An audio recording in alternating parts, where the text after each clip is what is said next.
You can insert CG hair later, okay? It's acting. These are people going through. So what we're kind of doing right now is we're talking about the evolution of comic books after the film and TV influence, maybe say over the past decade, particularly. So first off, I want to ask you, what do you think about the fan base of today? Do you see a lot different, like the fans are a little bit different, maybe not knowing as much about the origins? Yes, I'd say that there's a little bit of a difference, but I don't think that's a bad thing. I think that the fans from 25, 30 years ago were almost solely focused on the comic books.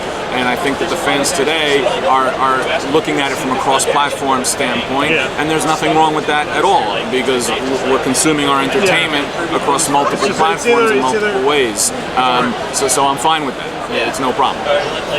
So Deadpool's probably a particular interest, but when it comes to a lot of the other actors that you see playing these characters, the studios having their own kind of creative influences on things, how do you think they've done thus far with adapting like DC and Marvel? I think that the success of the majority of the movies over the last decades kind of speaks for itself. I mean, I think that they've done a good job adapting this for their own mediums to their own needs. If they hadn't, they wouldn't be making $500, $600, $700, $1 billion a movie. They wouldn't have, multiple seasons of television shows. Hollywood doesn't spend money where there's not money to be made. So clearly there's money to be made, that's why they continue to do it. I think creatively the Marvel movies have been excellent for the most part. Very, very strong across the board, every single one for me. Warner has been a little more hit and miss for me, that's just as a fan. I can have a debate with a fellow comic book professional and we'll disagree on things we like. That's no different than anybody else. And that's fine, because everybody absorbs it for themselves, and everybody interprets the material for themselves, and that's the way it should be. It doesn't have to be a communal shared love of something, although eventually you end up finding people who feel the same way you did too. And that's what makes the internet so much fun. Would you say that ever since, like, for example, the character's inclusion in the X-Men films and on has amplified the interest in the character it's the way it should be. I honestly don't think that the movies have had anything to do with Deadpool's success at all. In fact, it could have been a detriment based on his appearance in the first Wolverine movie, which everyone acknowledges was one of the most horrific things ever committed to film in terms of what they did to that character. I think that the character's success, or the exponential increase in his success, comes from a couple things. Number one is, a lot of people don't seem to realize that the character always had a foundation of tremendous success from the very beginning. The first comics he appeared in were selling 700,000 to 800,000 copies in the comic book market. His original limited series sold 500,000 copies, right? So that was already kind of a foundational number that was going to support an interest in the character, which actually survived. That doesn't mean you're going to have that many people reading a comic for 20 years, but when I got cable Deadpool and I was writing that book monthly, I got the series in late 2004.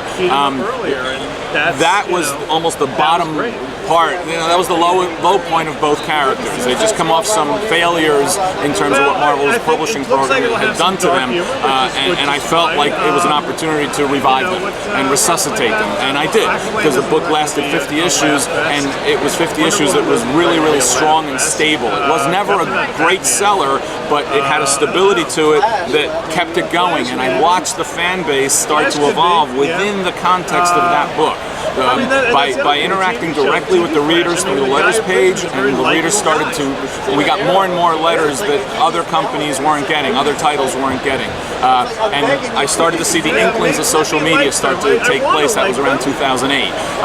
The fact that Facebook, YouTube, Twitter all exploded allowed the character to explode to a completely different audience through YouTube videos of the cosplayers at conventions and all of that kind of thing. So I think it was a combination of a foundation of strength that a lot of people don't seem to remember existed, and the social media expansion that allowed a completely non-comic reading public to become familiar with the character.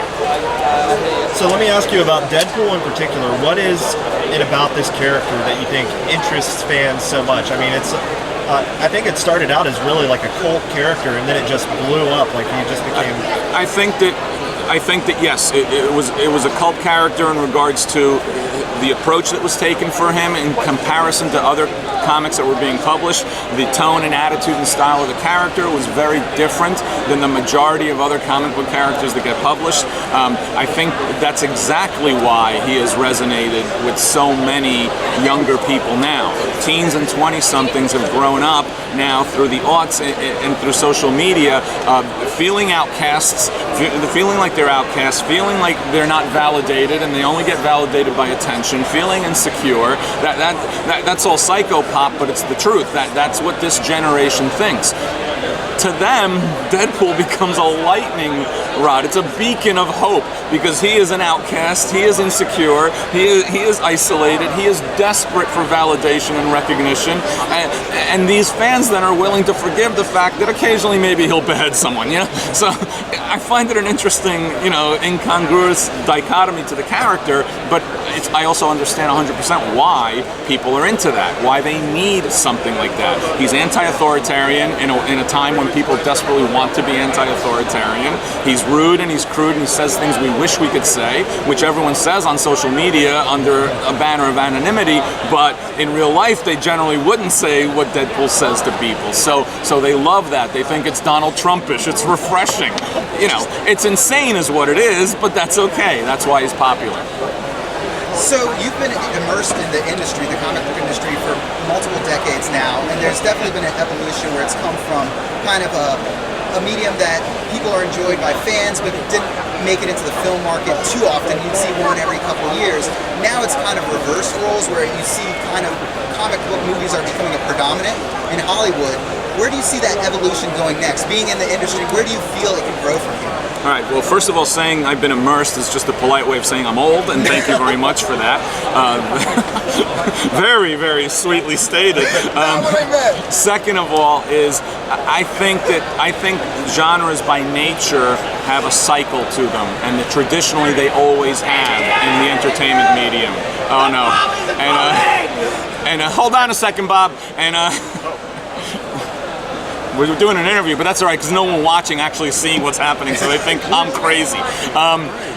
I think that this is a cycle, and I don't think superheroes will end in film or television. I just think it's a cycle, and we're at a boom right now. It could be a 10 to 15 year cycle where it goes down again, and then it'll go back up again. All right. Well, overall, would you say that film and TV influence has just been a good or bad thing for the comic book? I don't think of it as a good or bad thing. I don't think it's a black and white thing. I think that there's been tremendous good to it and some things that aren't as good. Just for anyone watching, so you know, there's about 50 Deadpool cosplayers behind the camera who can't see, you can't see what's happening. They're about to inundate me, so I'm going to feel some love and hate in a second. So I don't think you can answer a question like that as a black and white. It's too simple. I think it does tremendous good for the industry, but it can also do some harm for a specific part of the overall industry, be it publishing or be it film and entertainment. Okay. Well, hey, thank you so much for your time. I appreciate it. Thank you, guys. I appreciate it too. Can we do